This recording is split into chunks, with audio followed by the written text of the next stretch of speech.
Hello there! You're welcome to You Were There, the program that shows you the many great things our partners are doing in the lives of the less privileged in our society. It is also a program designed to leave you, our dear viewers, better than we met you. So let's get right into it. There is a high presence of fear, uncertainty and anxiety for students in northeast Nigeria following the attack on institutions of learning in that axis. This unfortunate and very disturbing occurrence has led to the destruction of schools and suspension of activities in many of them.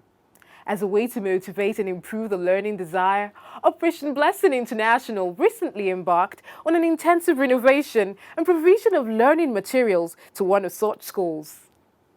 Clap for her, please. It's a normal day in Baptist High School, Mubi. But only months ago, the only people active in this area were the Boko Haram fighters. And this school was a high-value target for the insurgents. I saw unusual movement of vehicles, and some parents came into the school. They picked their children, and the staff summoned all the students, telling us that we are going to run away. They broke into this school and destroyed so many things and packed away our foodstuffs. They carried away one of our Nissan bus. Apart from damaging the infrastructure of the school, insurgency also affected the students in some other ways. The activities of Boko Haram really inflicted injury on their psyche because they were traumatized. For the months that Boko Haram held sway in the Mubi area, the students had to relocate to some other town.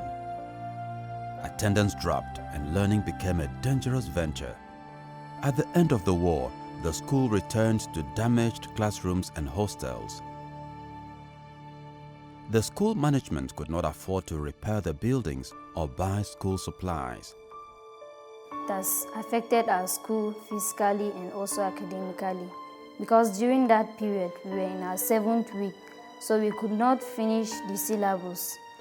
When CBN's Operation Blessing heard of their plight, we knew something just had to be done.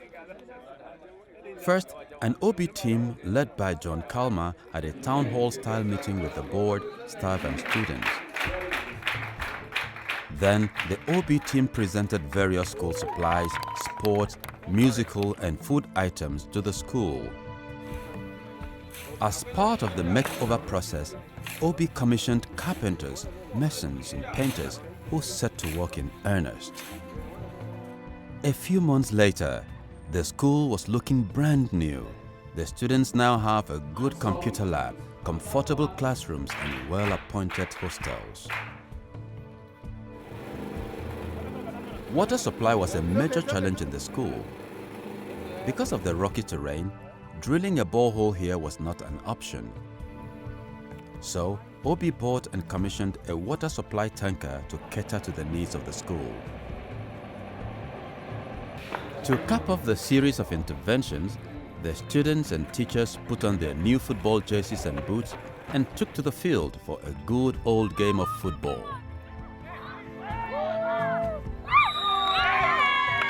Operation Blessing International, thank you. Thank you so much for all you've done to this school from last year to this time around. Thank you so much. Wow, what a transition! Congratulations to the students of that school. Thank you, Operation Blessing International, and thank you to all our partners who restore hope, joy, confidence, and a better chance to budding talents and potentials. Our next 2 stories are about children who couldn't fit into any regular school because of their peculiar challenge. What became of them? Find out in their stories. 5-year-olds Ramata and Marty are best friends. They play together and go to the same school.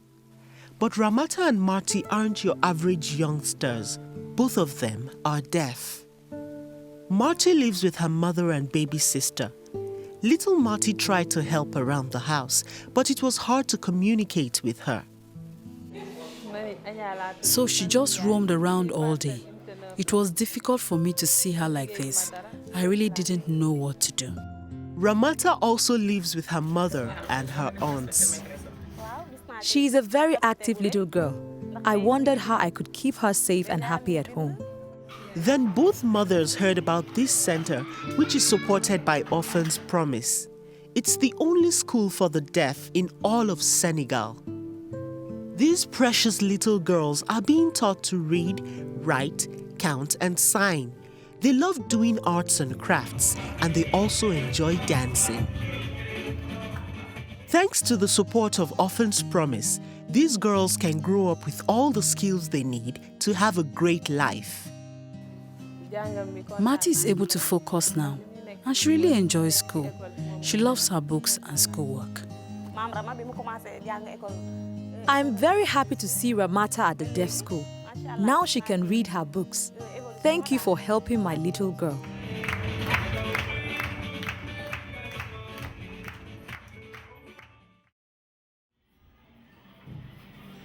Mariama is 10 years old and has many dreams for the future.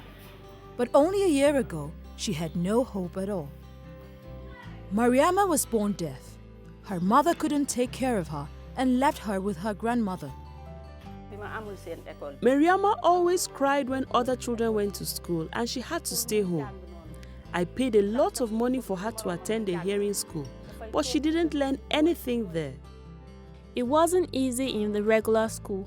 I just copied what others did, not understanding anything. That made me very sad. Then her grandmother heard about a school for the deaf supported by Orphans Promise. She enrolled her immediately.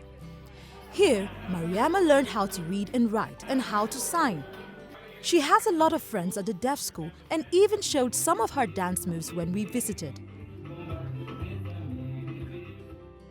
Mariama's teacher says she can't believe how far she has come in such a short time.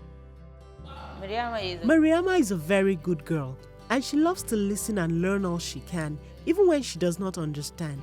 And I know that she'll be very successful in life. Mariama is very happy in her new school.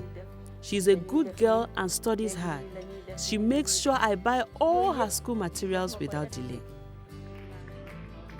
Because of the school and the support of Orphans Promise, Mariama can grow up with skills she never thought she had. And she can hold on to a great dream. I want to enroll in a beauty pageant when I grow up and become Miss Senegal. I really love my school here. I wake up early and look forward to coming to school. Thank you, Orphans Promise, for all your help.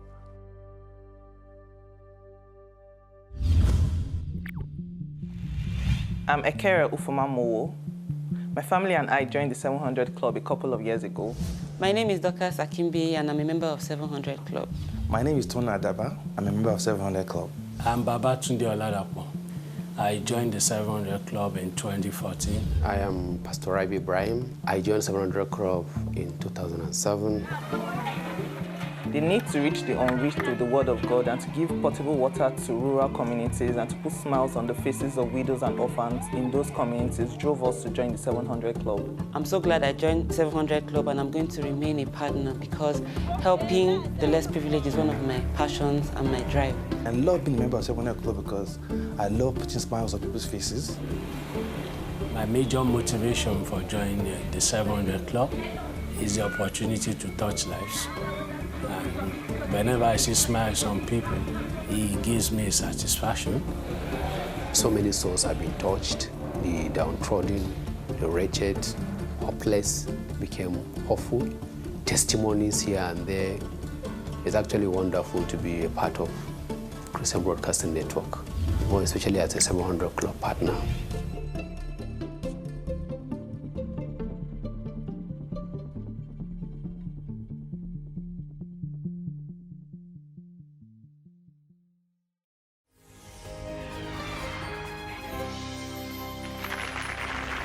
I joined 700 Club so that I can be part of people that will love others. The first time I watched 700 Club, I was so touched when I saw village being visited. There's no borehole. They provided water for them to, and the children were so jubilating, celebrating. They are doing the best they can. So I decided to be a member of 700 Club, and my entire family will be a member of 700 Club. Inspiring how people take pleasure in making other lives better. Thank you, Donald, for extending your love to helpless people in need. After the break, more stories of changed lives. Life is a gift, and it offers us the privilege, opportunity, and responsibility to give something back as we become more. Many women, children, and families are suffering and in need, wondering where the next meal will come from.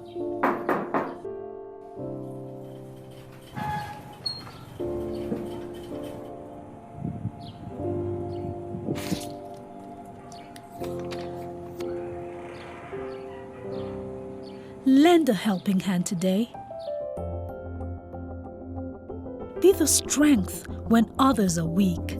Be the smile where others frown. Be the joy when there is so much pain. Be more. Join the 700 Club. Lend a helping hand to someone today.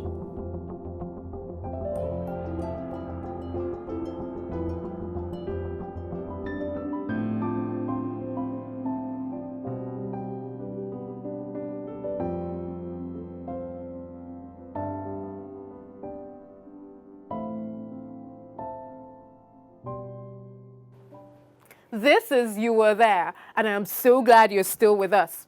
Up next is a story that answers the question, what comes next after a storm? A sad ending or a beautiful beginning? David Millell works hard to provide for his family, but that's been even more challenging because of a birth defect that limits what he can do. To help bring in a little extra money at home, David's wife makes and sells empanadas. But money has been so tight lately that the family is down to eating only 2 small meals a day. I love my children. I will do anything for them. I know I can resist hunger for an extra day or 2, but they get so hungry and cry until we give them something. Then David and his family had to move in with his wife's parents after a storm destroyed their home. My house was gone. The wind blew everything away. It was terrible. Because they were crammed into one small house, the first thing Operation Blessing did was build David's family a new home. I am so happy with our new house. This house is a blessing from God. And we helped them expand their empanada business. Already, their income from that has tripled. We're selling more empanadas because we have more ingredients to make them. Sales are good. Now, David has enough money to feed his family 3 times a day. I am filled with hope because now we have a business of our own and a good house to live in. Thank you. Welcome back. Our next stories are from 2 small communities located in northern Nigeria, where the reality of clean drinking water was at best a pipe dream. Grandma Habi and Hawa had to pay a painful price for the lack of this resource that most people take for granted. For as long as Grandma Habi can remember, her village in northern Nigeria never had clean water. We traveled long distances to get water. We dug up the riverbed and waited for water to fill the hole. We scooped this up and drank it like that. Bad water. When we drank this water, it made us sick. We had boils and rashes all over our bodies. Our children also had rashes and diarrhea. But we kept drinking this water because we had no other choice. As a young mother, Habi lost 4 children to diseases caused by the bad water. She herself suffered guinea worm infections, which left one of her legs deformed. It was difficult to go and fetch water because of my leg. I could barely walk and had to hobble to the stream. But mostly, I was afraid my 3 other children would die from drinking this water. But through God's mercy, they survived. A local missionary heard how Operation Blessing helped nearby villagers get clean drinking water. So he contacted Operation Blessing, and soon the villagers had a well of their own. We had been praying to God for a new source of water. When we got this well, our suffering ended. Grandma Habi never has to walk long distances with heavy pots, and she can give her grandson a bath in fresh, clean water anytime she wants. I thank God because my grandson will never have the diseases that our children had in the past. Operation Blessing, we are indeed very grateful for the good water you have brought us. Our hearts are full of joy. Thank you so much.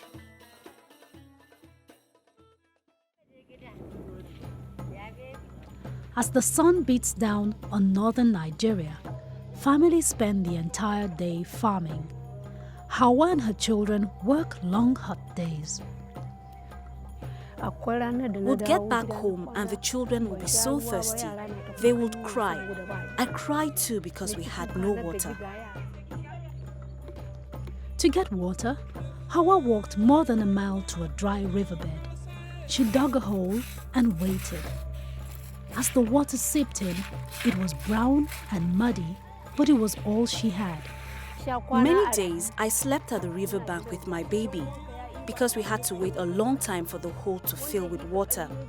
If other women came who were stronger than me, they would take the water and I would wait again.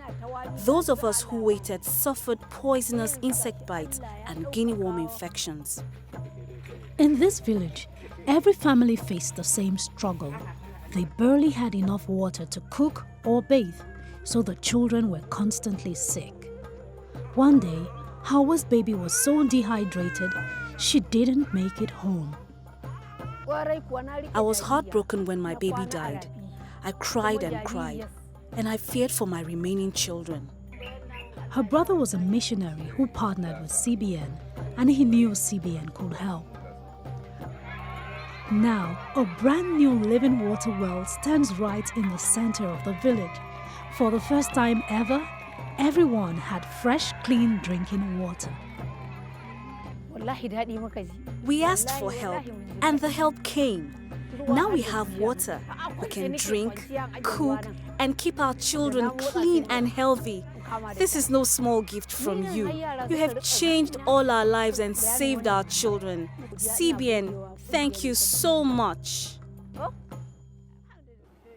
Imagine Grandma Habi and Hawa's villages are just two out of the many thirsty communities scattered all around us. They need shelter, clothing, food, and so much more. Why not be a part of that team that will bring healing and hope to a people who could only dream to be happy again? If you would like to partner with us, kindly reach us through the contacts on your screen. It will be a delight to hear from you.